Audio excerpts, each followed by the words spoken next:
बिहार विधानसभा चुनाव को लेकर आज एनडीए ने अपना घोषणा पत्र जारी कर दिया है।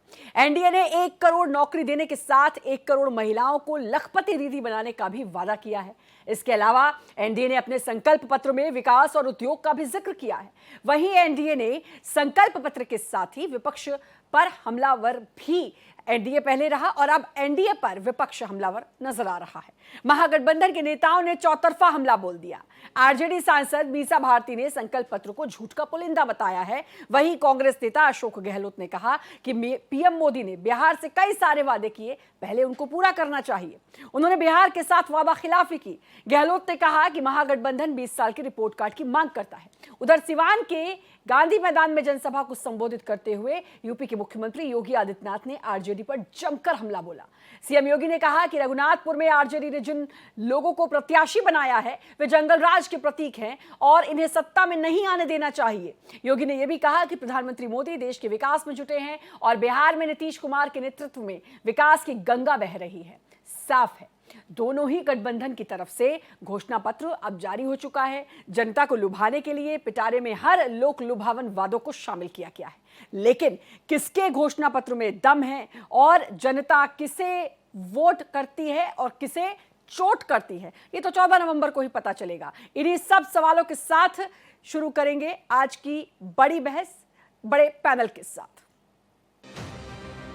महागठबंधन के बाद अब एनडीए ने भी अपने चुनावी घोषणा पत्र का ऐलान कर दिया है। एनडीए के संकल्प पत्र में महिलाओं, युवाओं और किसानों के लिए कई ऐलान किए गए हैं। एनडीए के संकल्प पत्र में बिहार में फिर से एनडीए की सरकार बनने पर हर जिले में फैक्ट्री लगाकर रोजगार बढ़ाने का वादा किया गया है। साथ ही अगले 5 सालों में 1 करोड़ लोगों को नौकरी और रोजगार देने की बात कही गई है। लेकिन 21वीं सदी में दुनिया में बिहार का क्या महत्व हो सकता है और बिहार के युवा, महिला, अति पिछड़ा, दलित समाज और किसान को प्राथमिकता देते हुए कई महत्वपूर्ण संकल्प हम लोगों ने इस संकल्प पत्र के माध्यम से बिहार की जनता को समर्पित किया है। वहीं एनडीए के संकल्प पत्र पर आरजेडी ने तीखा प्रहार किया है और कहा है कि एनडीए के संकल्प में देश को लूटना, किसानों और मजदूरों को बर्बाद करना है। देश की जनता भलीभांति जान चुकी है कि ये सिर्फ जुमलेबाजी करते हैं, काम कुछ नहीं। 18 वर्षों से 20 वर्षों से मुख्यमंत्री हैं, जिसमें कि मान लीजिए कुछ समय के लिए हम लोग अदला बदली में जब उनका मन नहीं लगता है तो मन लगाने इधर उधर हो जाते थे। जब हम लोग मन लगाने आए तो हम लोगों ने बिहार के युवाओं के मन के मुताबिक काम किया। उनके भविष्य की चिंता है राष्ट्रीय जनता दल को, महागठबंधन को। अमित शाह जी आते हैं, कहते हैं कि बिहार में सड़क ही नहीं लग सकता। फिर घोषणा पत्र में बहुत सारी उन लोगों ने घोषणाएं की, तो कैसे संभव है? महागठबंधन के तेजस्वी प्रण के बाद एनडीए का संकल्प पत्र भी सामने आ चुका है। दोनों ही तरफ से जनता को लुभाने के लिए वादों की बौछार की गई है, लेकिन देखना होगा कि 14 नवंबर को जब परिणाम सामने आता है तो जनता किसके वादों पर एतबार करती है, किस पर मुहर लगाती है। Bureau report, Bharat express. तो भाई आज अपना घोषणा पत्र एनडीए ने भी जारी कर दिया है। उसमें भी कई सारे वादे हैं और इससे अब से कुछ दिन पहले महागठबंधन ने भी अपना घोषणा पत्र, जिसे तेजस्वी प्रण का नाम दिया गया, वो जारी कर दिया। तेजस्वी प्रण बनाम संकल्प पत्र। अब इन दोनों के बारे में हम विस्तार से चर्चा भी करेंगे, क्योंकि इसमें जो तमाम वादे किए गए हैं, लोगों को ये वादे कितने भाएंगे, लोगों को ये वादे कितने समझ में आएंगे, इसी पर हम बात भी करेंगे। हमारे साथ पूरा एक पैनल जुड़ेगा। फिलहाल हमारे साथ गेस्ट जुड़े हुए हैं, मेहमान जुड़े हुए हैं। कांग्रेस की तरफ से कांग्रेस प्रवक्ता असित तिवारी जी, बहुत बहुत स्वागत है आपका भारत एक्सप्रेस पर। और बहुत नजदीक है अब बिहार चुनाव असित जी, उससे पहले अब आज एनडीए ने अपना घोषणा पत्र जारी किया है। तेजस्वी प्रण महागठबंधन की तरफ से जारी कर ही जा चुका है, लेकिन आज जो मैनिफेस्टो, जिसे संकल्प पत्र एनडीए कह रही है, वो जो जारी किया है, क्या लगता है 1 करोड़ नौकरी, लखपति दीदी, ये तमाम बातें लोगों को कितना अब लुभाएंगी? श्रद्धा जी, आपने अपने इंट्रो में भी घोषणा पत्र की एक चर्चा की कि हर जिले में फैक्ट्री खोलकर रोजगार देंगे। 1994 में नीतीश कुमार ने एक पार्टी बनाई, नाम रखा समता पार्टी, और 1995 का उनका मैनिफेस्टो देखिएगा तो उसमें भी ये घोषणा थी कि हर जिले में वो फैक्ट्री लगाएंगे, रोजगार बढ़ाएंगे। 1995 2003 में जनता दल यूनाइटेड बना, नीतीश कुमार जी ने ही बनाई। 2005 में 2 बार बिहार के विधानसभा चुनाव हुए श्रद्धा जी, फरवरी में भी, नवंबर में भी। फरवरी वाला भी उनका मैनिफेस्टो देखिए, उसमें भी ये घोषणा थी कि हर जिले का औद्योगिकरण किया जाएगा जिससे कि रोजगार के अवसर बढ़े और पलायन रुके। नवंबर वाले में यही घोषणा थी, कहा भी गया कि भाई ये तो सिर्फ नकल इन्होंने की है, फरवरी वाला घोषणा पत्र ही नवंबर में इन्होंने कर दिया है। एक आदमी 1995 से लेकर 2025 तक सिर्फ एक ये अपने घोषणा पत्र में यही बात लिख रहा है कि हर जिले में उद्योग खोलेंगे और रोजगार बढ़ाएंगे। 95 से 2025 तक वो उद्योग नहीं खोल पाए, और फिर 2025 के घोषणा पत्र में उस बात को डाल रहे हैं जो 1995 से लगभग हर घोषणा पत्र में डालते रहे। ये आदमी क्या उद्योग चला पाएगा, क्या उद्योग खोल पाएगा, क्या बिहार को रोजगार दे पाएगा? आप मुझे बताइए। 1995 से 2025 का समय कोई कम नहीं होता। चलिए ठीक है, आप सत्ता में बाद में आए, लेकिन सत्ता में भी पिछले 20 वर्षों से आप हैं। पिछले 20 वर्षों में साल में अगर एक भी उद्योग आपने बिहार में कहीं लगाया होता तो बिहार में 20 उद्योग लगे होते। आप वही बता देते, हमने 20 वर्षों में 20 उद्योग लगा दिए बिहार में, इतनों को रोजगार मिल गया। अब फिर घोषणा पत्र में वही मतलब कुल मिलाकर की जनता को ये बात समझ में नहीं आएगी, आपका ये कहना है। महागठबंधन का जो तेजस्वी प्रण है ये जनता को ज्यादा समझ में आएगा और जनता को लगेगा कि ये जो वादे हैं जो आप लोग कह रहे हैं कि इनको हम किसी भी हाल में पूरा करके दिखाएंगे। नहीं, मैं ये नहीं कह रहा हूं कि जनता को क्या समझ में आए नहीं आए, क्योंकि देखिए इलेक्टोरल पॉलिटिक्स बहुत अलग चीज है, और आप जब इसको बहुत करीब से देखिएगा तो आपको लगेगा कि कोई भी एक सेट फॉर्मूला नहीं है वोट हासिल कर लेने का, कि हम इस फॉर्मूला पर जाएंगे और जनता हमको वोट दे देगी। वोटिंग का पैटर्न बदलता ही रहता है, हर चुनाव में वो पैटर्न बदल जाता है। जनता समझ पाएगी नहीं समझ पाएगी वो बहुत कुछ हमारे प्रयासों पर निर्भर है कि हम अपनी बात कितनी स्पष्टता के साथ कन्विंसिंग ऑर्डर में पब्लिक के पास ले जा पा रहे हैं। ये हम पर भी, वो भी है सामने, वो भी लोग अपनी बात लेके जाएंगे, वो कितना कंफ्यूज करेंगे कितना कन्विंस करेंगे इस पर भी चीजें निर्भर होती हैं। इसलिए इस पर अभी कुछ नहीं बोलूंगा, लेकिन मैं इतना कहूंगा कि एक आदमी 1995 से लेकर 2025 तक अपने घोषणा पत्र में एक बात लगातार डालता रहा, और 20 साल के शासन काल में वो आदमी सिर्फ इतना छोटा काम नहीं कर पाया। 25 में फिर घोषणा पत्र, ये तो सवाल पूछा जाना चाहिए था नीतीश कुमार जी से आज पलट के। पता नहीं क्यों उनको बोलने नहीं दिया गया जब वो लोग जारी कर रहे थे संकल्प पत्र। आपने वो विजुअल्स जरूर देखे होंगे, मुझे बड़ी हैरानी हुई। पूरा का पूरा जो है समय सम्राट चौधरी ने लिया, नीतीश कुमार को एक शब्द बोलने नहीं दिया गया। लेकिन अगर मैं वहां बतौर पत्रकार रहता तो मैं शायद ये प्रश्न उनसे पूछता कि नीतीश जी आप 1995 का घोषणा पत्र याद कीजिए, नीतीश जी आप 2000 का तो ये बड़ा सवाल कांग्रेस की तरफ से अब उठाया गया है, जो आपने कहा कि 20 सालों तक एक ही बात को रिपीट किया जाता जा रहा है और उस वादे को पूरा नहीं किया जा रहा, तो फिर जनता कैसे भरोसा करे, यही आपका कहने का मतलब है। हमारे साथ आरजेडी प्रवक्ता जुड़ चुके हैं अरुण कुमार यादव, बहुत बहुत स्वागत है आपका। और साथ ही साथ हमारे साथ राजनीतिक विश्लेषक डॉक्टर संजय कुमार भी जुड़ चुके हैं। संजय जी आपका भी बहुत बहुत स्वागत है। अरुण जी, क्योंकि महागठबंधन में आपकी पार्टी है, आप हैं, आपसे भी सेम सवाल ही होगा, लेकिन मुझे लगता है कि विचार जो हैं वो आप सबके, आप दोनों के तो कमोबेश सेम ही होंगे। मैं आपके पास आना चाहूंगी, जरा एक बार रिएक्शन जो है मैं बीजेपी की तरफ से ले लूं, क्योंकि जो आरोप अब लग रहे हैं, यासिर जुलानी जुड़े हुए हैं प्रवक्ता बीजेपी की तरफ से। यासिर जी स्वागत है आपका। भाई ये कहा जा रहा है, जैसा कि अभी असित जी ने कहा, कि 1995 से लेकर 2025 तक एक ही वादा, और हर बार हर 5 साल में एक ही वादा। तो जनता को तो ये समझ में आ रहा है ना कि 20 सालों में ये कुछ हुआ नहीं, जो तमाम वादे आज एनडीए के मैनिफेस्टो में यानी कि संकल्प पत्र में किए गए हैं।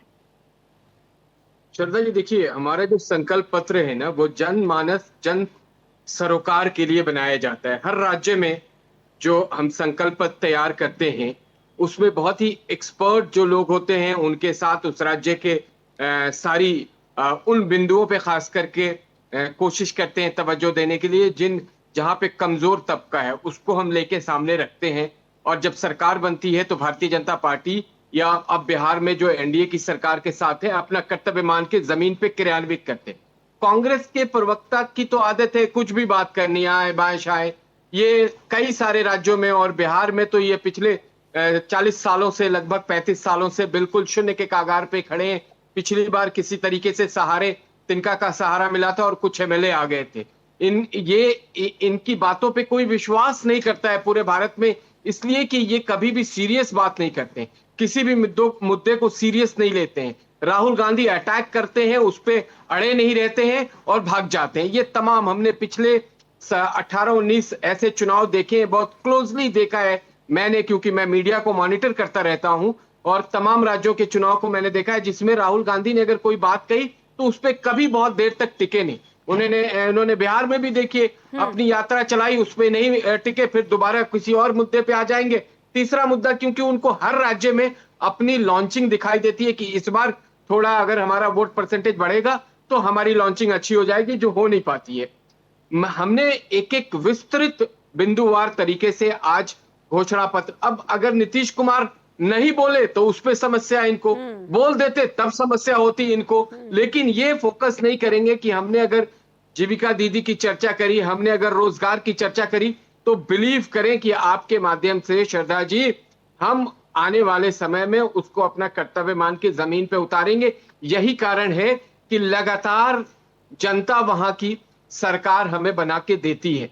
अगर हम पे विश्वास नहीं करती, हमारी बातों पे विश्वास नहीं करती, हम लोगों का ध्यान नहीं रखते, हम जो बेसिक इंफ्रास्ट्रक्चर है, मूलभूत जो सुविधाएं हैं, उस पे फोकस नहीं करती सरकार जनमानस के लिए, तो कैसे करती? हमने अगर कहा कि हर गांव को सड़क से जोड़ेंगे, तो बिहार का हर गांव सड़क से जोड़ दिया। हमने कहा कि हर गांव और शहर मतलब दोनों, कुल मिलाकर हर नल में जनता जल का भेज- भरोसा कायम है एनडीए पर, यह आपका कहना है, और इसीलिए बार बार सरकार भी बनती है। यही आपका लबोलुआब है जो आपने इतना कहा। आसिफ जी, लेकिन एक सवाल मैं यहाँ पर आपसे पहले पूछ लेती हूँ कि आपने कहा कि नीतीश जी को बोलने नहीं दिया गया, सम्राट चौधरी ही पूरा मैनिफेस्टो बताते रहे, लेकिन जो महागठबंधन का जो मैनिफेस्टो आया उसमें भी तो तेजस्वी प्रण के नाम से वो पूरा मैनिफेस्टो आया, यानी कि फोकस पूरा तेजस्वी यादव पर। तो उस पर भी सवाल उठ सकता है क्योंकि वो महागठबंधन का मैनिफेस्टो है, लेकिन वहां पर सीधे सीधे फोकस जो है वो तेजस्वी यादव पर नजर आया, क्योंकि पूरे मैनिफेस्टो का नाम ही तेजस्वी प्रण।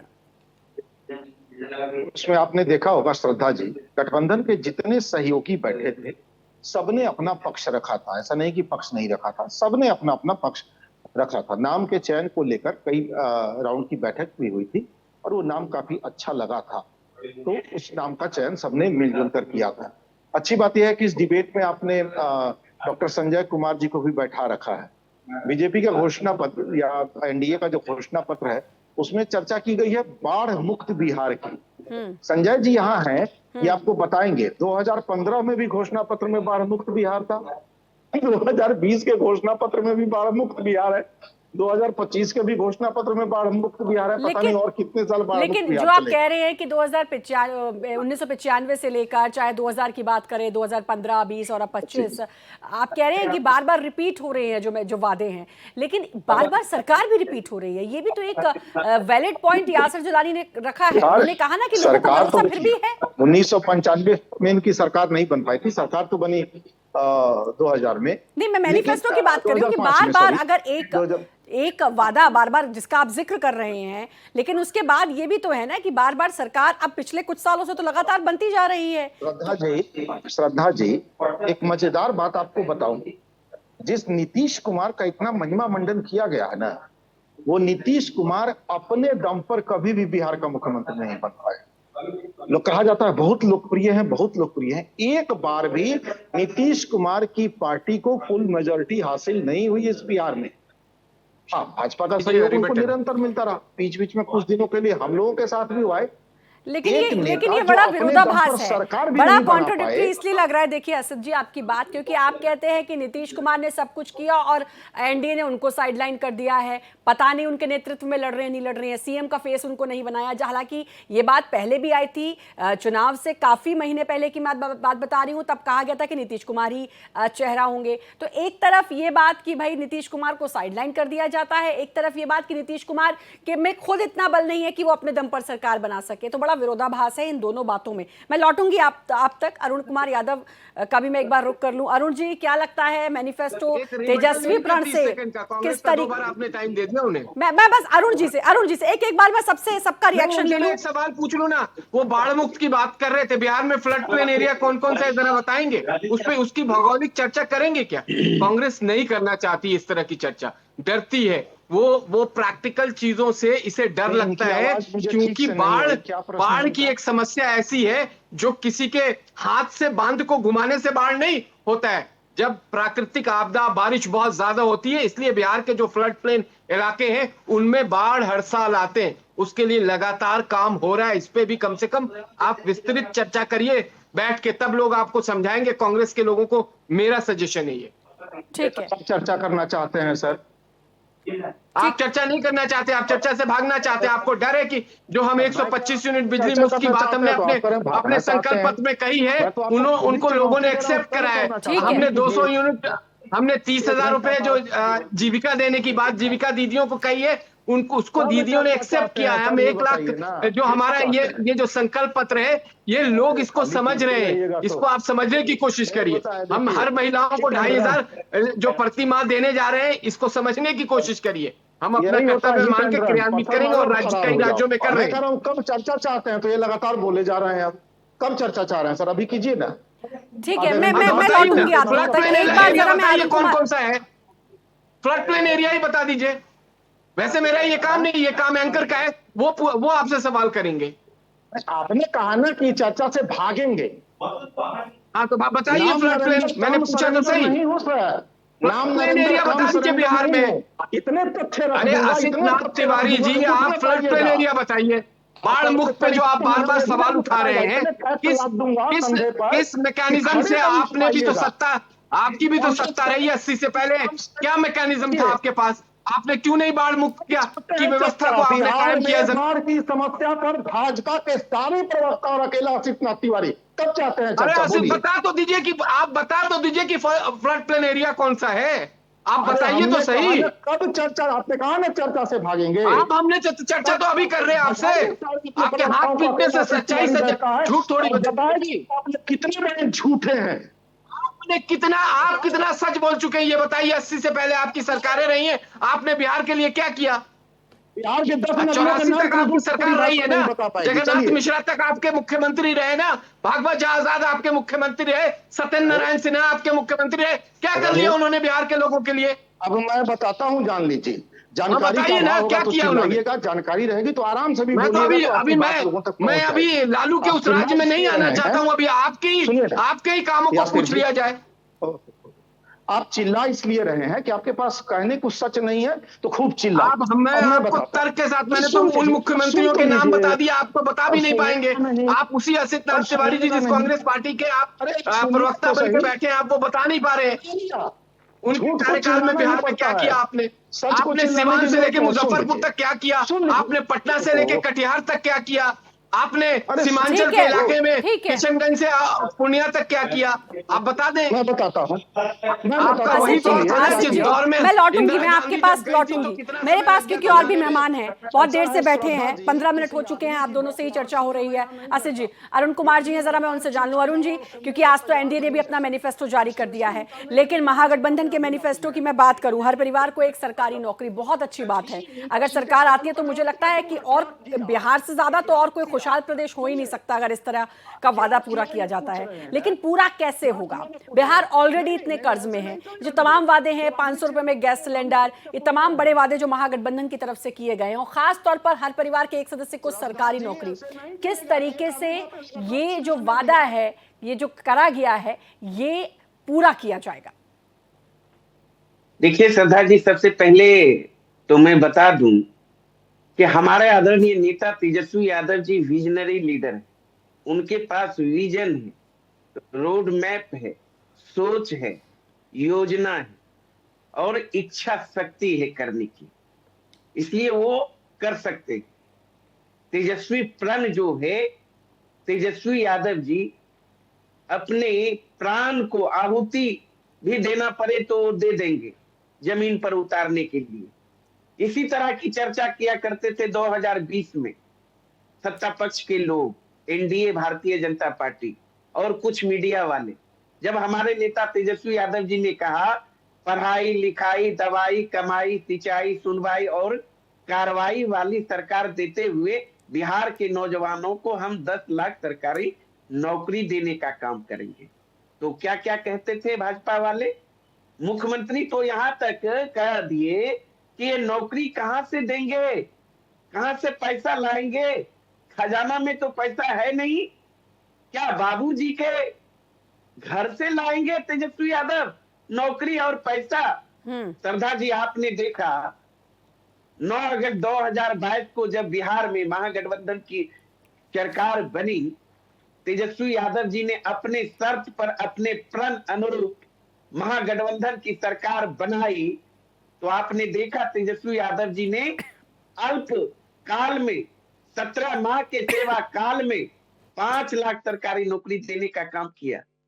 नियोजित शिक्षक 4 लाख से अधिक थे, 17 साल से लाठी डंडे खा रहे थे, और ये भाजपा के नेता कहते थे कि भगवान भी धरती पर आ जाएगा लेकिन नियोजित शिक्षकों को राजकर्मी का दर्जा नहीं मिलेगा। तेजस्वी यादव जी ने आपने देखा अपने प्रण अनुरूप 4 लाख से अधिक नियोजित शिक्षकों को राजकर्मी का दर्जा दिया, मानदेय दोगुना किया, IT policy, tourism policy, sport policy, medal और नौकरी पाओ, ऐसे ही योजना लेकिन ठीक है अरुण जी, वो सब ठीक है क्या, लेकिन मैं ये पूछ रही हूँ कि सरकार अगर आपकी बनती है तो इसके लिए कुछ तैयारी तो की होगी, कुछ ऐसा ड्राफ्ट तो तैयार किया होगा कि अगर सरकार, अरुण जी सुन लीजिए, का मुद्दा आज रखा है एनडीए का घोषणा पत्र। राजनीतिक इतिहास में, गठबंधन की राजनीति में आज अनोखा काम करने का काम किया एनडीए ने। पता है क्या किया? 60 सेकेंड का मात्र घोषणा पत्र, 60 सेकेंड में द एंड कर दिया, हंसी आती। और सही हमारे साथी आतिशनाथ जी पिछला जो घोषणा पत्र का जिक्र कर रहे थे, मैं भी करना चाहूंगा। एनडीए ने पिछले तमाम घोषणाएं जितनी की, एक भी पूरा नहीं किया। अब तो इनके घोषणा ही, एनडीए द्वारा किए गए घोषणा ही सवाल करता है अपने नए घोषणा से। अरे भाई, मेरा क्या हो गया? पुराना घोषणा मेरा क्या कसूर था जो मुझ पर ध्यान नहीं दिया गया और वो घोषणा लागू नहीं हुआ? आप एक चीज देखिएगा, एक कॉमन बात मैं बताऊंगा। घोषणा पत्र बीजेपी का अगर आपके पास है तो देख लीजिए। उन्होंने कहा मिड डे मील में जो बच्चों को दिया जाता है ना भोजन, पौष्टिक आहार दिए जाएंगे। ये चीज तो स्पष्ट हो गया। ये सरकार अभी जितने दिनों से पौष्टिक आहार नहीं दे रही थी बच्चों को, अपना ही नाकामी उजागर इसमें करने का काम किया। बहुत सारे सवाल है, उस पर अगर मैं बोलना शुरू करूं तो 4 दिन लग जाएंगे, 4 घंटे में भी समाप्त नहीं होगा। श्रद्धा जी, उद्योग धंधे की बात करते हैं, ठीक है, वो तो चलिए, वो जनता अब देखेगी कि बार बार वादे रिपीट हो रहे हैं, पिछली बार काम हुआ नहीं हुआ। मेरे बात का एक जवाब दे दीजिए, संजय जी भी बहुत देर से इंतजार कर रहे हैं, मेरी बात का एक जवाब दे दीजिए कि अगर आपकी सरकार बनती है, महागठबंधन की सरकार बनती है, तो कुछ तैयारी तो की होगी ना, कि कुछ एक ड्राफ्ट तैयार किया होगा, कुछ रफली एक तैयार किया होगा कि भाई अगर बन गई सरकार तो हम कैसे इन वादों को पूरा करेंगे। क्योंकि मुझे लगता है कि सबसे ज्यादा नजर जो गड़ी हुई है वो हर परिवार के एक सदस्य को सरकारी नौकरी पर सभी की नजरें गड़ी होंगी, तो हर किसी की मांग होगी कि भाई सरकार बन गई, अब हमें फटाफट सरकारी नौकरी दीजिए। बिल्कुल, मैंने तो पहले भी कहा ना, तो कैसे होगा, वही मैं जानने की कोशिश कर रही हूँ। इन्होंने जो भी प्रण लिया है शोध करके, ऐसे नहीं। आप माई बहन मान योजना की बात कर लीजिए, पूरे महिलाओं से, बिहार की आधी आबादी से बातचीत करने का काम किया, रूबरू होकर प्लान तैयार किया। आपको पता होना चाहिए सरदार जी, आप भी महिला हैं, बिहार की 65% महिलाएं एनेमिक है, महंगाई के मार से जूझ रही है, चाह कर भी कुछ नहीं खरीद सकती हैं, ना तो बच्चे को दिला पाती हैं, ना अच्छे कपड़े खरीद पाते हैं। इसीलिए तेजस्वी यादव जी ने बिहार की आधी आबादी को सशक्त करने हेतु माय बहन मान योजना के तहत प्रत्येक माह 2500 रुपया देने की बात कही। सामाजिक सुरक्षा पेंशन की बात आप कर लीजिए, 400 रुपया जो मिलता है। ठीक है, चलिए आपने मेरे सवाल का जवाब नहीं दिया, मैं संजय जी की तरफ रुख करूंगी। ठीक है, वो तो आपका मैनिफेस्टो है ना, वो तो अभी हुआ नहीं है। अभी तो हम सिर्फ मैनिफेस्टो की बात कर रहे हैं, अभी तो हम वादों की बात कर रहे हैं। वादे तो कुछ भी किए जा सकते हैं, ये बात एनडीए के लिए भी है और ये गठबंधन महागठबंधन के लिए भी है। वादे पूरे कितने होते हैं और कैसे होते हैं, ये एक बड़ा सवाल है। सरदार जी आपको तेजस्वी जी वादे नहीं करते, वादे और जुमलेबाजी तो एनडीए के लोग करते हैं। तेजस्वी यादव जी प्रण लेते हैं, प्रण जो कि हर हाल में वो उतारते हैं, उतार के दिखाया है, उन्होंने करके दिखाया है। चलिए, यानी कि सरकार आएगी आपकी, अगर महागठबंधन की सरकार बनती है तो हर घर के एक सदस्य को सरकारी नौकरी होगी, चाहे जैसे तेजस्वी यादव दें। अभी वो उनकी हेडेक होगी। बिल्कुल, ठीक है, चलिए संजय जी राजनीतिक विश्लेषक है। संजय जी, थोड़ा लेट हो गया आपके पास तक पहुंचते पहुंचते, लेकिन आज एनडीए ने अपना मैनिफेस्टो जारी कर दिया गया। देखिए, एक मैनिफेस्टो मैं कहती हूँ कि एक ऐसा हथियार होता है जिसके जरिए जनता को के पास तक अपने सारे लोक लुभावन वादे और कैसे जनता अपने पास तक वोटों के जरिए बुलाई जा सके, उसका एक बहुत बड़ा जरिया मैनिफेस्टो है। एनडीए ने भी जारी कर दिया तमाम वादे, महागठबंधन की तरफ से, एनडीए की तरफ से। लेकिन पहली बात तो कैसे ये वादे पूरे होंगे, और दूसरा क्या लगता है एक राजनीतिक विश्लेषक के तौर पर आपको कि किसके वादों में ज्यादा दम, जिसको जनता समझ पाएगी?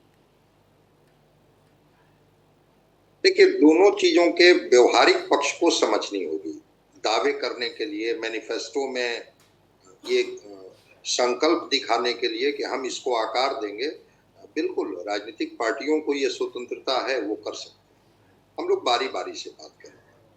जो दो की व्यवहारिकता मुझे समझ में नहीं आती है। एक इंडिया गठबंधन का जो मैनिफेस्टो है, एक जो एनडीए का मैनिफेस्टो है। अभी एनडीए के मैनिफेस्टो पर, चूंकि आज वो रिलीज हुआ है, हम उसी पर बात कर लें।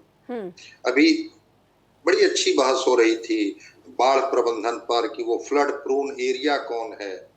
मैं बताता हूँ, ये जो नेपाल से जो पानी आता है, जब वो बारिश होती है वहां हिमालयन जोन में, तो वो पानी केवल नहीं लाता है, वो पानी के साथ अपने साथ बहुत सारा सिल्ट भी ले आता है, और सिल्ट के वजह से नदियों का जो तल है वो काफी ऊंचा हो जाता है।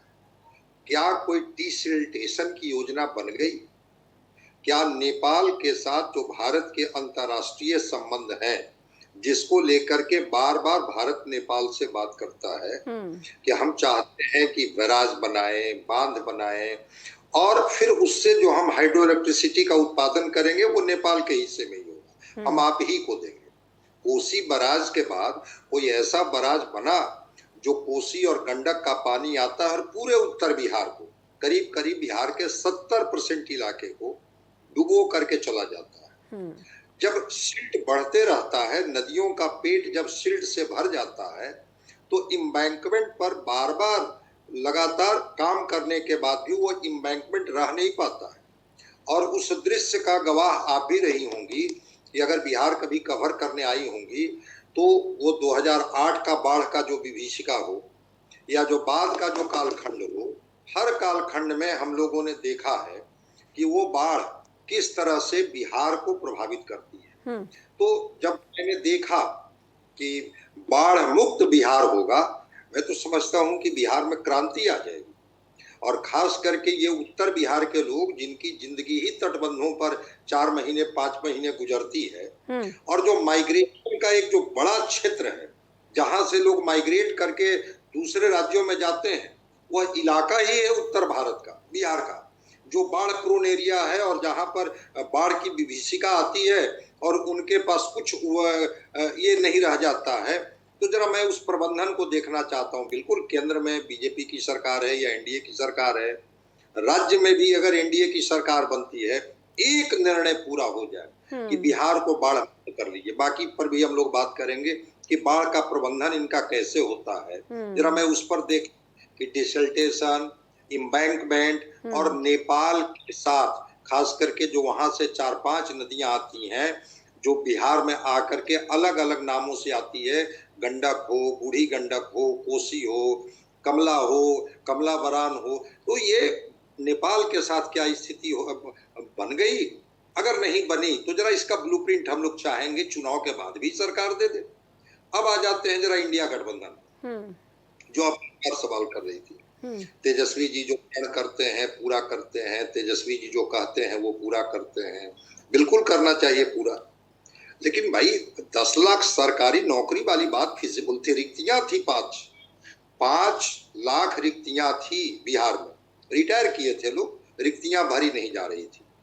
और डिप्टी सीएम नौकरी नहीं देते हैं, नौकरी तो बजाते कैबिनेट में पास होता है, फाइनेंस से उसकी अनुमति ली जाती है और फाइनेंस फिर अनुमति देता है कि हाँ राज्य फिजिबल है कि नहीं है, उसके बाद नौकरी मिलती है। नौकरी मुख्यमंत्री देते हैं, नौकरी डिप्टी सीएम नहीं देते हैं। ये कॉन्स्टिट्यूशनल पद है डिप्टी सीएम का, ये डिप्टी सीएम जैसा कोई पद नहीं होता। लेकिन हाँ ये दावा कर सकते हैं कि तेजस्वी जी ने जब दबाव बनाया तभी तो ये रिक्तियां भरी गई। इसके पहले अगर ये रिक्तियां थी तो बिहार के नौजवानों को नौकरी क्यों नहीं मिल रही थी? ये बात से मैं थोड़ा व्यवहारिक तौर पर सहमत रहता हूँ, लेकिन ये बात मुझे भी समझ में नहीं आ रही है कि 2.5 करोड़ परिवारों को नौकरी कैसे मिल जाएगी भाई। एक नौकरी भी अगर मिलेगी, बिहार का बजट है 3,17,000 रुपया, और 3,17,000 रुपया, और अगर उस परिवार के लोगों को जोड़ेंगे तो जोड़ लीजिए, अगर 30,000 रुपए की भी नौकरी मिलती है, 20,000 की भी नौकरी मिलती है तो 9-10 लाख रुपए आ जाता है केवल सैलरी पर। बजट 3 गुना 4, जिस बिहार के पास अपना इनकम केवल 59,000 करोड़ रुपया है, 1,56,000 या 57,000 रुपया केंद्रांश और सब्सिडी से आता है, बाकी पैसे से आते हैं। 63 करोड़ रुपया रोज बिहार कर्ज चुकाता है। ये 63 करोड़ 23,000 करोड़ कर्ज इस साल देना है, 4,10,000 करोड़ का कर्ज है। तो बिल्कुल हम लोग चाहेंगे कि ब्लूप्रिंट आ जाए कि भाई अगर इंडिया गठबंधन की सरकार आती है तो हमारे सोर्सेज इस तरह से बढ़ जाएंगे कि वर्ल्ड बैंक इतना दे देगा, केंद्र इतना दे देगा, और भी जो है वहां से मिल जाएगा। फिस्कल डेफिसिट जैसी जो भी बैरियर लगाए हुए है रिजर्व बैंक का, फिस्कल डेफिसिट की कोई बात नहीं होगी, और बस हर परिवार की नौकरी मिल जाएगी। क्योंकि अगर आ गई सरकार तो मैं जानती हूँ कि उसके बाद कुछ महीने या शायद साल 1.5 साल तक ये बात होती है कि इन लोगों ने खजाना खाली कर दिया था, इन लोगों ने खजाना खाली कर दिया था, हमारे पास अभी कुछ नहीं है। नहीं, खाली करने के खजाना के बाद भी वो राशि कहाँ से आ जाएगी? अब पूरा खजाना खाली कर दी, फिर भी सैलरी के पैसे कहाँ से आ जाएंगे? नहीं, उस टाइम पे अगर आप नहीं दे पाए तो फिर आप ये बात कहेंगे। इसीलिए ये बात पूछी जा रही है कि ये जो 2.5 करोड़ परिवारों की बात आप कर रहे हैं तो ये कैसे मतलब संभव कैसे है? ये कैसे, इसका जो आपने बहुत सही बात की कि इसका कुछ तो खाका या ब्लूप्रिंट तैयार किया होगा ना। भाई मैं तो कह रहा हूं कि वही ब्लूप्रिंट पर एक पत्रकार ने जब तेजस्वी जी से पूछा, तेजस्वी जी ने तो बजाते लिख करके कागज पर दिया है कि what ever I have promised time will say I will fulfil. बिल्कुल। अब वो कैसे फुलफिल करेंगे वो तो बता रहे थे कि उसको तैयार करना, उसका खाका तैयार करना, ब्लूप्रिंट, जिससे लोग समझ सकें। रानी जी, काफी आज बड़े बड़े वादे आप लोगों की तरफ से भी किए गए हैं। अच्छा, एक वादा है उसमें 125 यूनिट फ्री बिजली का, और अगर मैं महागठबंधन के मैनिफेस्टो को देखूं तो उसमें 200 यूनिट फ्री बिजली है। कम है तो लोगों को क्यों नहीं लगेगा कि भाई हमें 200 यूनिट फ्री बिजली मिले? कैसे समझाएंगे जनता को ये बात? देखिए, मैं सबसे पहले जो राजनीतिक विश्लेषक महोदय ने बात रखी थी फ्लड प्लेन, मैं विश्वास दिलाता हूं कि इस पे चर्चा विस्तृत होगी, ब्लूप्रिंट मिलेगा, चुनाव होने दीजिए। जिस तरीके से हमने हर गांव में सड़क को कनेक्ट किया है, वैसे ही आप कोशी से लेके गंडक तक नदियों के सहारे जो नेपाल का मामला है, वो सब पे विस्तृत चर्चा होने जा रही है। और सरकार अगर कोई बात अपने एनडीए के संकल्प पत्र में आ रहा है तो आने वाली सरकार उसको कर्तव्य मान के क्रियान्वित करने की पूरी कोशिश करेगी, ये वायदा करते हैं। दूसरी बात, मैं अब थोड़े पॉलिटिकल होना चाहता हूं। आरजेडी के प्रवक्ता कह रहे थे कि हमारे नेता विजनरी हैं, उनके पास बहुत बड़ा विजन है। तो एक बिंदु पे सिर्फ जवाब ये दे दें कि अगला अपने जो अब तक डिक्लेयर किया है, क्या उप मुख्यमंत्री किसी मुसलमान को बना रहे हैं कि नहीं बना रहे? जो सबसे बड़ा वोट बैंक है आपका, जो तुष्टीकरण की प्रकाष्ठा का केंद्र बिंदु आप जैसे दल मानते हैं मुसलमान वोट को, क्या उप मुख्यमंत्री बना रहे हैं? दोनों दल के नेता यहीं बैठे हुए हैं, सारा विजन यहीं आके रह जाएगा। आज मैंने उनका इनके नेता तेजस्वी यादव का एक चैनल पे इंटरव्यू सुन रहा था, जब पत्रकार महोदय ने उनसे पूछा कि क्या मुसलमान बना रहे हैं, तो आए बाएं शाएं कर दिया उन्होंने, कुछ नहीं बोला। जो 18 से 20% क्लेम करते हैं, जो सफेद टोपी लगा के मौलाना तेजस्वी बनने की कोशिश कर रहे हैं, क्या वो मुसलमान को उप मुख्यमंत्री बनाने जा रहे हैं? बताइए। विजन यही पता चल जाएगा। सरदार जी, इस मामले पर अगर संघी भाजपाई कंफ्यूज है तो ये मेरा कसूर नहीं है, भाजपाई के डीएनए का कसूर है। कैसे? आपका तो लैंड फॉर जॉब वाला कसूर है ना। सुन लो यार, आपका कसूर तो जॉब के बदले लैंड ले लेना। भारतीय राजनीति में सबसे युवा राजनेता जो परिवार से आता है, परिवार के विरासत से आता है, उस पे भ्रष्टाचार का इल्जाम भ्रष्टाचार करता है, और भ्रष्टाचार के माध्यम से एक ऐसा नेता सामने आप रखते हैं, उस पे जवाब नहीं देंगे।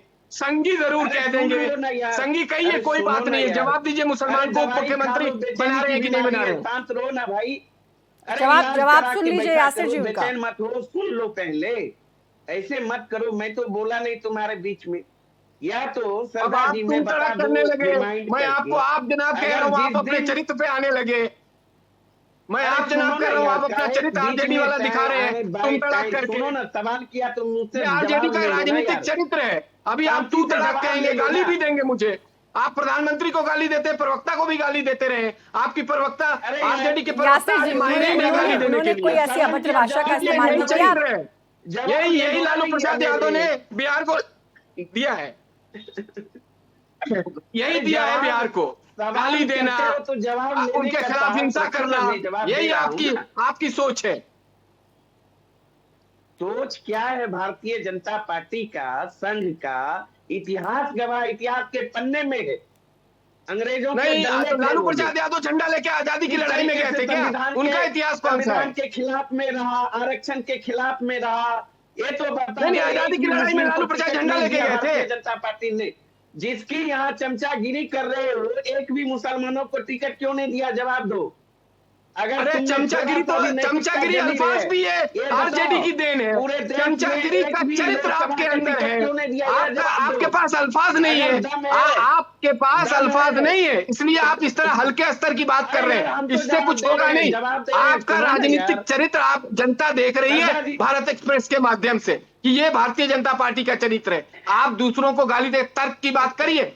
मैंने जो पूछा है उसका जवाब दीजिए कि मुसलमान को बना रहे। हमारा मानक मापदंड नहीं है कि हम टिकट के सहारे ये बताएं कि मुसलमानों को हम तभी बड़ा करेंगे जब टिकट देंगे। बीमारी होगी तो इसका इलाज तो तुम अपने कराओगे भाजपाई। हमारे नेता नहीं, स्पष्ट है, जिस दिन महागठबंधन ये तो तेजस्वी यादव से पूछिए कौन सी बीमारी लेके घूम रहे हैं वो, कि इतने युवा नेता होने के बाद भी भ्रष्टाचार कर दिया। चंदा देके धंधा देने वाली पार्टी इतना क्यों चिल्लाते हो भाई? ठीक है अरुण जी, ये जवाब दे दीजिए। भ्रष्टाचार, नौकरी देने, कोई मुस्लिम हो सकता है? 3 करोड़ नौकरी देने की बात कर रहे हैं। जमीन के बदले नौकरी देने वाले भ्रष्टाचारी, वो 3 करोड़ नौकरी देने की बात कर रहे हैं। क्यों इस तरह चरित्र मत दिखाइए, तर्क की बात करिए, एविडेंस के साथ बात करिए।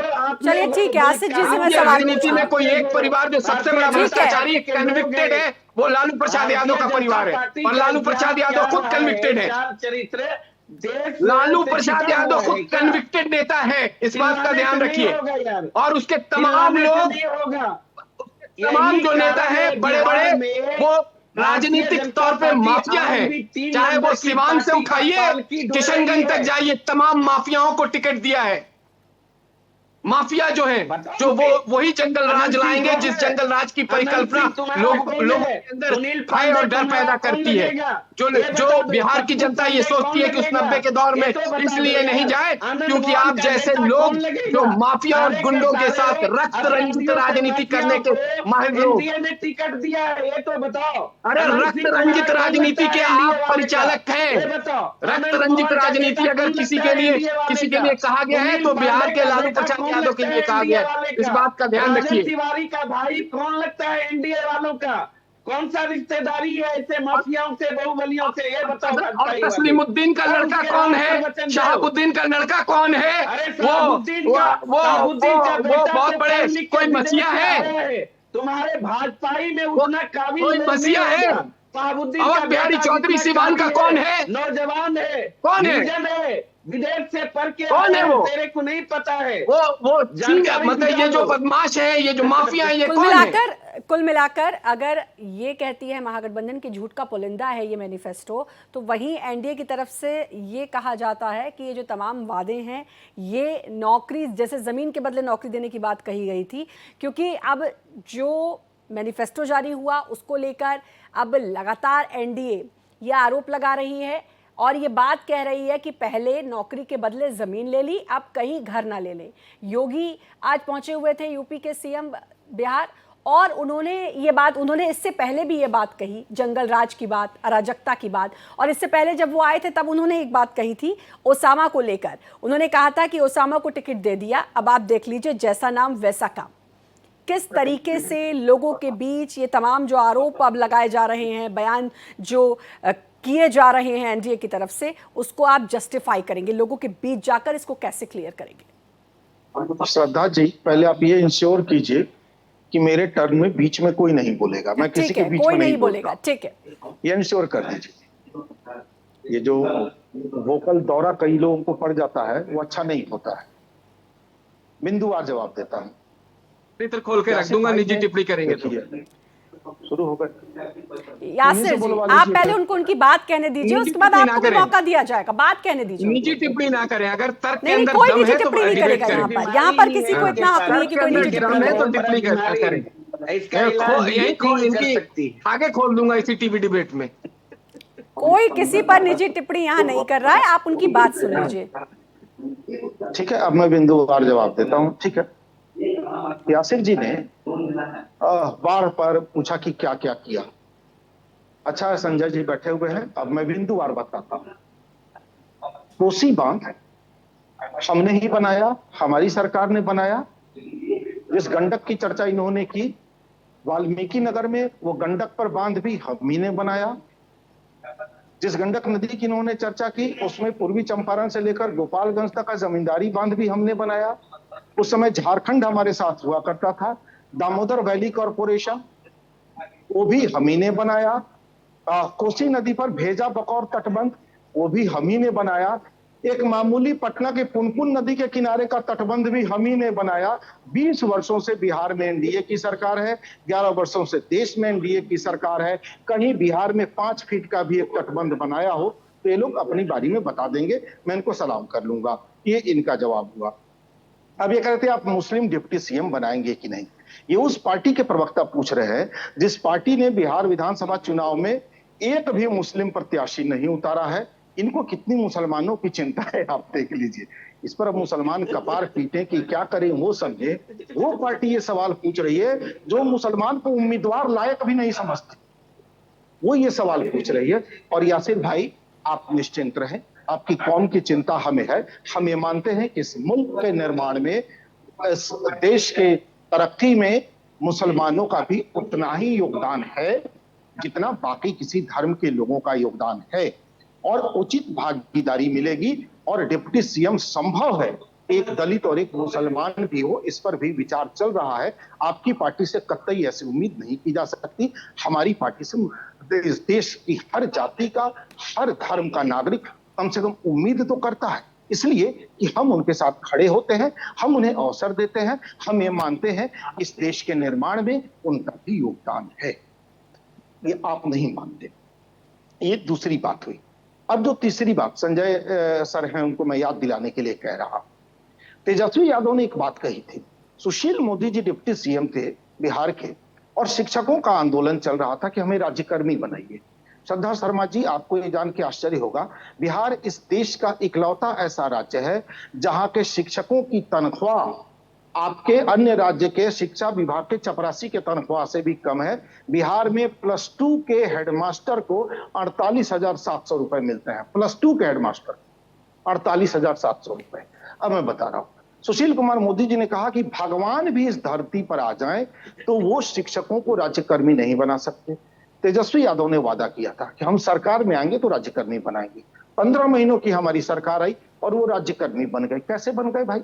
मुख्यमंत्री तो नीतीश कुमार जी उससे पहले भी थे, मुख्यमंत्री तो नीतीश कुमार जी उसके बाद भी थे। क्यों नहीं बना पाए? क्यों उनको कहना पड़ा कि भगवान भी आ जाए तो आप नहीं बनिएगा? आपके गठबंधन का कोई एक सहयोगी अगर विजनरी होगा तो वो सीएम को सीधी राह पर ला देगा। आपको वो काम करना पड़ेगा, और तेजस्वी ने वो करवा के दिखा दिया, उन्हें राज्यकर्मी बना के दिखा दिया। हमने कहा हर परिवार को नौकरी देंगे। कौन सा परिवार है स्पष्ट कर दो, गफलत में रहने की जरूरत किसी को नहीं है। ऑलरेडी जिस परिवार में पहले से सरकारी नौकरी में लोग हैं वो परिवार उसमें पहले शामिल नहीं होंगे। ठीक है। जो इनकम टैक्स पेई फैमिली है वो परिवार भी पहले फेज में उसमें शामिल नहीं होंगे, बाद में उन पर विचार किया जाएगा। पहले फेज में वो शामिल होंगे जिनके परिवार का कोई सदस्य सरकारी नौकरी में नहीं है और वो परिवार इनकम टैक्स पेई नहीं है। ऐसे लोगों को चरणबद्ध तरीके से ऐसे परिवार के एक सदस्य को नौकरी दी जाएगी ताकि वो परिवार आगे बढ़ सके। और ये कोई बहुत मुश्किल काम नहीं है, एक ढंग की सरकार होगी, विजनरी सरकार होगी, वो करके दिखा देगी। जी श्रद्धा जी। ठीक है, तो यानी कि इसके लिए ये ब्लूप्रिंट तैयार किया है, मतलब रफली आप लोगों ने सोचा है, समझा है, जो आपने बताया कि टैक्स पे हो। कितनी अच्छी बात हमने भी रख दी, आप भी बोलिए, मैं सुनूंगा आपको। ये चिल को करने से ना दर्शक भी कुछ नहीं सुन पाता है, सच्चाई जान लीजिए। दर्शकों को पता नहीं कि बोल कौन क्या रहा। ठीक है, ठीक है। अच्छा, जो बात मैंने जो पूछी थी आपसे कि जो कहा जा रहा है बार बार कि भाई पहले जमीन ले ली, अब कहीं ऐसा ना हो कि आपका घर भी ले लें, कि नौकरी की बात अगर महागठबंधन की तरफ से कही जा रही है तो अब ये बड़ी बात कही जा रही है। बहुत बढ़िया, कई सारी बातें इन्होंने उस दौरान उठाई भी, जंगल राज और क्या क्या बातें की थी। बिहार में कल एक चुनावी हत्या हुई है श्रद्धा जी, गोली मारकर हत्या की गई है चुनाव प्रचार के दौरान एक शख्स की, और हत्या का आरोप एनडीए उम्मीदवार पर है, अनंत सिंह पर है। अनंत सिंह जेल में था, उसे जेल से बाहर निकालने में नीतीश कुमार ने किस तरह से मदद की है बात किसी से छुपी नहीं है। बिहार पुलिस, उसके घर से ग्रेनेड बरामद हुआ था जो मिलिट्री इस्तेमाल करती है, इंडियन आर्मी जो इस्तेमाल करती है वो वाला ग्रेनेड, और AK-47। और बिहार पुलिस कोर्ट में साक्ष्य प्रस्तुत नहीं कर पाई जिससे यह साबित हो सके कि ये हथियार अनंत सिंह की जानकारी में उनके घर में पहुंचे। मतलब जो ग्रेनेड था वो उड़ के पहुंचा और घोंसला बना के अनंत सिंह के घर में रहने लगा, अनंत सिंह को पता नहीं था। हाँ, मैं आती जो 47 था वो दौड़ रहा था, थक गया तो आराम करने के लिए अनंत सिंह के घर में चला गया था, वो आराम कर रहा था और इसलिए अनंत सिंह को पता नहीं था कि 47 कहां से आया। ठीक है। और अनंत सिंह को जमानत देके बजाता नीतीश। ठीक है, जवाब ले लेते हैं आप, जवाब अब ले लेते हैं। ठीक है, अब जवाब ले लेते हैं यासिर जी से। सबसे पहले आसिफनाथ तिवारी, ये जंगल राज नहीं है तो क्या है? कोई मुझे बता दे, दुर्दांत अपराधी को बुला के जेल से निकलवा वो आसानी से सूरजभान क्या है? सूरजभान क्या, कौन से संघ थे? ये होता है। सूरजभान कौन से संघ से भाई साहब? एनसीआर बीच में कोई बोल रहे हैं क्या? अब उन्होंने मुझे जवाब दिया। नहीं, मैंने ही उनको बोला था जवाब देने के लिए, मैंने ही उनको बोला है सर जी। आप जो बोलेंगे वो मैं नहीं सुन पाऊंगा, मैं जो बोलेंगे वो आप नहीं सुन पाइएगा, दर्शक भी नहीं सुन पाएंगे। बारी बारी से बोलिए ना, तो आप अपनी बात खत्म करिए ना, आप रामायण आपत्ति मेरे बाद आपके बीच में मैं बोल रहा था, मैंने कितना बिंदुवार आपत्ति भी रख दी, बिंदुवार। ठीक है आसिफ जी, मैंने ही उनको कहा था, आप जवाब ले लेते हैं। आपकी बात पूरी हो गई, जो मेरा सवाल था उसमें आपने आसिफ जी बात पूरी कर दी। अब जरा उनका जवाब ले लेती हूँ क्योंकि अब समय भी इशारा कर रहा है। बताइए यासिर जी। देखिए, सबसे पहले तो मुसलमानों की बड़ी चिंता है इनको। मुसलमानों के मसीहा तो है, ये बनते ही हैं, कांग्रेस पार्टी इसके लिए विख्यात है। एक सवाल इनसे मैं पूछ देता हूं जो आपकी जनता भी समझ जाए, ये वही लोग हैं मुसलमानों के मसीहा बनने वाली कांग्रेस पार्टी। एक शाहबानो महिला हुआ करती थी भारत में, जिनको 62 रुपया महीना सर्वोच्च अदालत ने तय किया था, और उस अदालत के फैसले को राजीव गांधी की सरकार ने पलट के मुसलमानों के मुंह पे ऐसा तमाचा मारा कि वो कलंक आज भी भारत का मुसलमान झेल रहा है। ये मुसलमानों के मसीहा।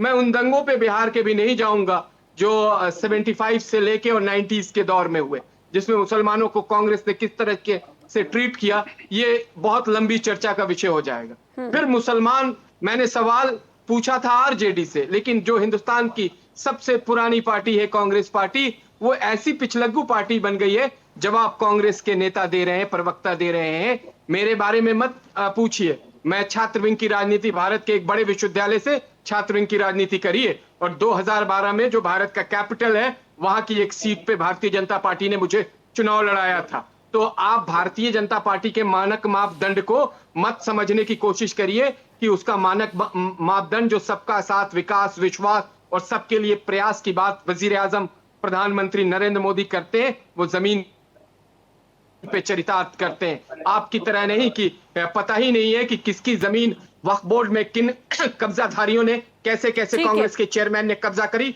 जिन पे सब पे आपराधिक मुकदमे दर्ज हैं और आज तक उसका फैसला नहीं हो सका। ये बिहार की जनता और सीमांचल, खास करके उन जिलों में जहां पे मुसलमानों की आबादी बहुत ज्यादा है, आरजेडी ने हिम्मत नहीं कर पाई कि वो बताती कि वो ठीक है, यासिर जी, मुख्यमंत्री बना ठीक रहे है। हैं। और ये भी असमंजस में है, ये भी असमंजस में है कि देखेंगे सबको लेंगे।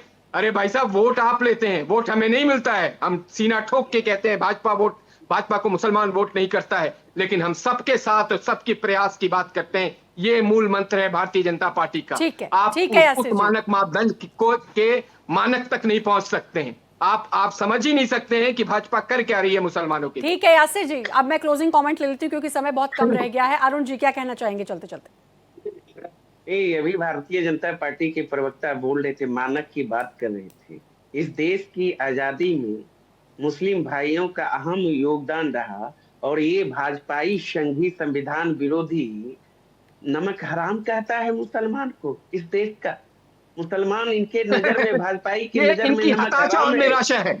ये इनकी हताशा और निराशा है। मैंने ये अल्फाज नहीं बोला, क्योंकि जिनका चरित्र गंदा होता है वो चरित्रहीनता वाली बात करते हैं। और नहीं, मुझे बीच में बोलना पड़ेगा क्योंकि मुसलमानों को नमक हराम बोल दिया है। ये बिहार के मुसलमान समझे। मैं इस वीडियो को काटूंगा और वीडियो को सोशल मीडिया पे वायरल करूंगा, क्योंकि आरजेडी का प्रवक्ता बिहार के मुसलमानों को नमक हराम बोला है। ये आप मुसलमानों को तय करना है कि आरजेडी का प्रवक्ता मुसलमानों को नमक हराम, माफी मांगना चाहिए ऐसे आरजेडी के प्रवक्ता को मुसलमानों से।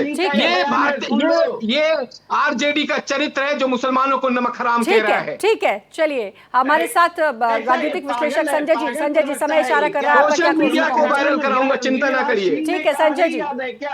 कैसा ये पागल संजय जी कुछ सेकंड में अपना क्लोजिंग कमेंट, क्योंकि समय इशारा कर चुका है। करेंगे नहीं, देखिए, मैनिफेस्टो इंडिया गठबंधन का हो, मैनिफेस्टो एनडीए गठबंधन का हो, मैनिफेस्टो तो अच्छा ही होता है ना, और बहुत अच्छा होता है, लेकिन उसके एग्जीक्यूशन को लेकर के हमेशा जनता के मन में एक शंका बनी रहती है। मैं चाहता हूं कि इंडिया गठबंधन की सरकार बने या एनडीए की सरकार बने, मैनिफेस्टो की एक दो महत्वपूर्ण चीजें, जो बिहार के बच्चों को शिक्षा मिल जाए क्वालिटी वाइज, बिहार के नौजवानों को रोजगार मिल जाए, और महिलाओं की समृद्धि के लिए कुछ काम हो जाए, और किसानों के हिस्से में या तो अगर वो बाढ़ प्रोन एरिया में है तो उनकी फसलें सुरक्षित हो जाए, या सुखाड़ कुल मिलाकर रोजगार, महिला, नौजवानों को नौकरी, ये सबसे बड़े मुद्दे हैं जिस पर बात करने की जरूरत है और जिसको जमीनी हकीकत में बदलने की जरूरत है। अब जनता को किसका वादा कितना लोक लुभावन लगता है ये तो 14 नवंबर को ही पता चलेगा। बहुत बहुत शुक्रिया आप सभी का 5 की पड़ताल में जुड़ने के लिए। और इसी के साथ 5 की पड़ताल में इतना ही, लेकिन बाकी खबरों के लिए लगातार बने रहिए भारत एक्सप्रेस के साथ।